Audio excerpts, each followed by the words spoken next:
ऐसे फैक्ट्स जिन्हें जानने के बाद आपको लगेगा कि शायद नहीं जानना चाहिए था। सबसे पहले 18th सेंचुरी में लंदन के लोग अपने पेट्स को जू ले जाते थे, घुमाने नहीं बल्कि भूखे शेरों को खिलाने, और ऐसा करके वो अपनी एंट्री फीस बचा लेते थे। नेक्स्ट, कोडार्ट सिंड्रोम एक ऐसा मेंटल डिसऑर्डर है जिसमें इंसान को फील होने लगता है कि वो मर चुका है जबकि वो जिंदा होता है। नेक्स्ट, अगर कोई इंसान मरने वाला होता है तो उसकी पेट कैट को पहले ही पता लग जाता है कि वो मरने वाला है। नेक्स्ट, आपको मैं डराना नहीं चाहता लेकिन हमारे पास एक ऐसी एबिलिटी होती है जिससे हमें पता चल जाता है कि कोई हमें घूर रहा है, लेकिन कई बार रात को ऐसा लगता है जैसे हमें कोई घूर रहा है, लेकिन तब सच में हमें कोई घूर रहा होता है।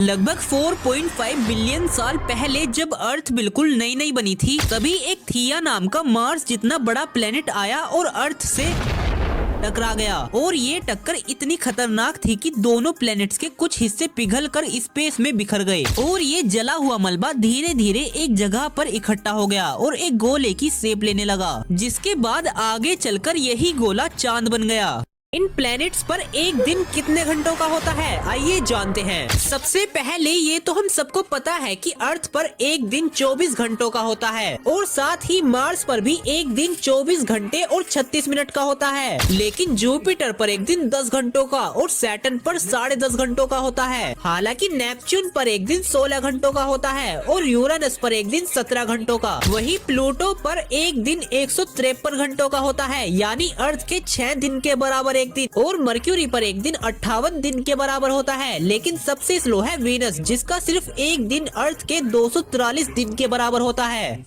आजकल ये नासा वाले क्या गुल खिला रहे हैं, आइए जानते हैं। सबसे पहले इन्होंने ऑफिशियली कहा है कि वो चांद के ऊपर रेलवे स्टेशन बनाने वाले हैं, जिसके लिए काम भी शुरू हो गया है, और 2030 आते आते शायद चांद पर आप ट्रेन चलते हुए देख पाओ। नेक्स्ट, नासा अब चांद पर भी इंटरनेट लगाने वाले हैं। नासा ने नोकिया के साथ मिलकर 2024 में ही इस मिशन को लॉन्च कर दिया था, जो शायद 2028 या 29 तक पूरा होगा। नेक्स्ट, अगर आप कभी गलती से ब्लैक होल में गिर गए तो अंदर कैसा नजारा दिखेगा, इसके लिए नासा वालों ने ये सिमुलेशन वीडियो बनाई है, जिससे आप फील कर सकोगे कि अंदर गिरकर कैसा लगेगा। और अंदर के नजारे को देखकर तो कसम से दिल गार्डन गार्डन हो रहा, बहुत मजा आ रहा देखकर।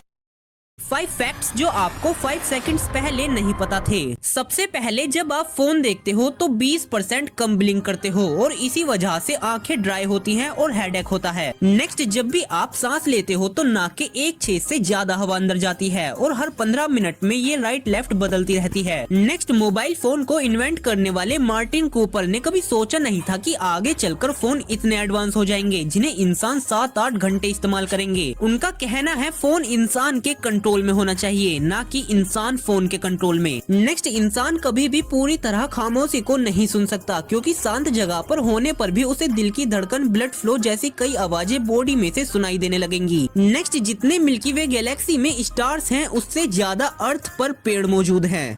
आज आप सुनने वाले हो यूनिवर्स की सबसे तेज आवाज, लेकिन उससे पहले सुनते हैं दुनिया की सबसे तेज आवाज, जो कि एक ज्वालामुखी के विस्फोट की है, जो इंडोनेशिया के क्राकाटोआ आइलैंड पर 23 अगस्त 1883 में हुआ था, और इसकी आवाज लगभग 5000 किलोमीटर तक गई थी, जो कि इस तरह थी।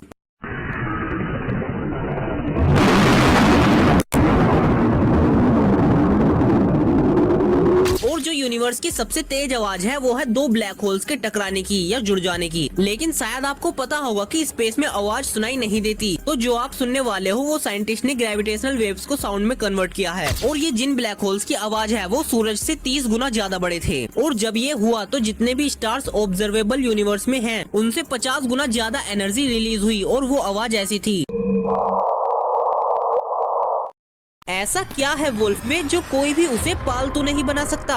भेड़िया अपने आप को लीडर मानता है और किसी की नहीं सुनता, और वुल्फ एक रात में 50 से 60 किलोमीटर तक ट्रेवल कर सकते हैं, वो भी लगातार। यहाँ तक कि भेड़िए की स्मेल मेमोरी इतनी तगड़ी होती है कि वो सालों पुरानी स्मेल को भी पहचान लेते हैं। साथ ही अगर कोई भेड़िया दर्द या परेशानी में भी है तो वो किसी को पता नहीं लगने देता, ताकि वो कमजोर न लगे। और वुल्फ अपने माँ बाप को छोड़ते नहीं बल्कि उनके साथ रहता है, उनका ख्याल रखता है, और जब वो शिकार नहीं कर पाते उन्हें खाना भी ला कर देता है। साथ ही वुल्फ अपने इलाके को मैप की तरह याद रखता है, जो कि हंड्रेड्स ऑफ स्क्वायर किलोमीटर का होता है। जैसे कि इस इमेज में आप देख सकते हो कि ये अलग अलग कलर वाले एरिया में अलग वुल्फ रहते हैं, जो कि एक दूसरे के इलाके में नहीं जाते।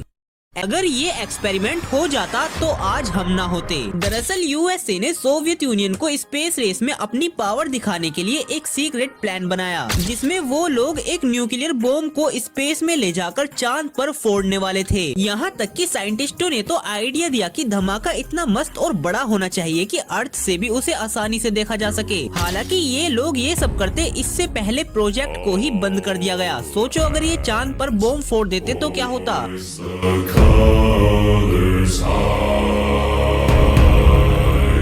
अगर कभी कोई साइंटिस्ट दिखे तो उससे ये मत पूछने लग जाना कि हम सोते क्यों हैं। सोते हैं तो सपने क्यों देखते हैं। समुद्र की गहराइयों में क्या है, साइकिल सीधी कैसे चल पाती है, हमें झमाई क्यों आती है, स्पेस कितना बड़ा है, क्या एलियन सच में है या नहीं, टाइम ट्रेवल पॉसिबल है, पैरासीटामोल काम कैसे करती है, मरने के बाद क्या होता है। क्योंकि इन्हें सुनकर साइंटिस्ट कहेगा दिमाग खराब हो जाएगा, मैं माँ अम्मा बहन पे आ जाऊंगा, मैं इनकी अम्मा बहन पे आ जाऊंगा मैं। इसलिए नहीं कि आपने इतने सारे सवाल पूछ लिए, बल्कि इसलिए क्योंकि इन सवालों के साइंटिफिक एक्सप्लेनेशन खुद साइंटिस्ट ही नहीं जानते। इसे ध्यान से देखो, ये 1940 की फेमस डिज्नी मूवी फैंटासिया का सीन है, जिसमें दिखाया गया है कि डायनासोर भूखमरी और प्यास से तड़प तड़प कर मर गए, और ये सीन साइंटिफिकली एक्यूरेट भी है। लेकिन हमने तो पढ़ा है कि डायनासोर एस्टेरॉइड के टकराने से विलुप्त हुए थे, तो फिर ये सीन एक्यूरेट कैसे। 1940 में एस्टेरॉइड वाली थ्योरी थी ही नहीं, और तब की साइंस कहती है कि डायनासोर क्लाइमेट चेंज, खाने की कमी और सूखे के कारण विलुप्त हुए थे। और जो एस्टेरॉइड इम्पैक्ट वाला हाइपोथेसिस था वो 1980 में आया था। यानी ये सीन अपने जमाने के हिसाब से सही है, लेकिन आज के टाइम में गलत है।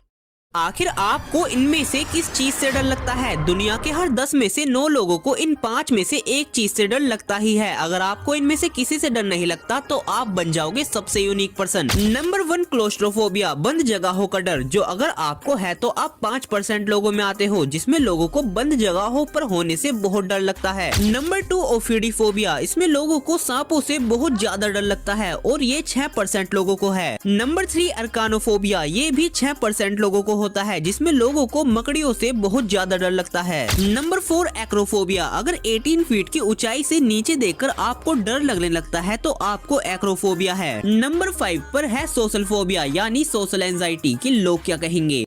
दुनिया का सबसे एडवांस टेलीस्कोप और साथ में सबसे महंगा भी, जिसे बनाने में लगभग 80,000 करोड़ रुपए लगे हैं। इसका नाम है जेम्स वेब टेलीस्कोप, जिसे 2021 में स्पेस में भेजा गया था, जिसके 6 महीने बाद इसने कुछ पिक्चर्स भेजी। सबसे पहली इमेज है करीना नेबुला की। ये स्पेस की वो जगह है जहाँ स्टार्स जन्म लेते हैं। इसे पहले हबल टेलीस्कोप ने भी लिया था, लेकिन वो इतना क्लियर नहीं था। नेक्स्ट है स्टीफेंस क्विंटेट, इसमें 5 गैलेक्सीज का ग्रुप देखा जा सकता है। इसे भी पहले हबल ने लिया था, लेकिन जेम्स वेब से इसे ज्यादा क्लियर देखा जा सकता है। नेक्स्ट है सदर्न रिंग नेबुला, इसकी भी हबल ने पहले इमेज भेजी थी, लेकिन जेम्स वेब द्वारा भेजी इमेज से पहली बार पता चला कि ये जो बीच में स्टार है वो डस्ट में लिपटा हुआ है। नेक्स्ट इमेज है ये, जिसमें हम बहुत सारी गैलेक्सीज को देख सकते हैं, लेकिन ये पिक्चर जेम्स वेब की इंफ्रारेड टेक्नोलॉजी की मदद से ली गई है। और कमाल की बात की इस पिक्चर में जो भी हमें दिख रहा है वो पास्ट में लगभग 1300 करोड़ साल पुराना है।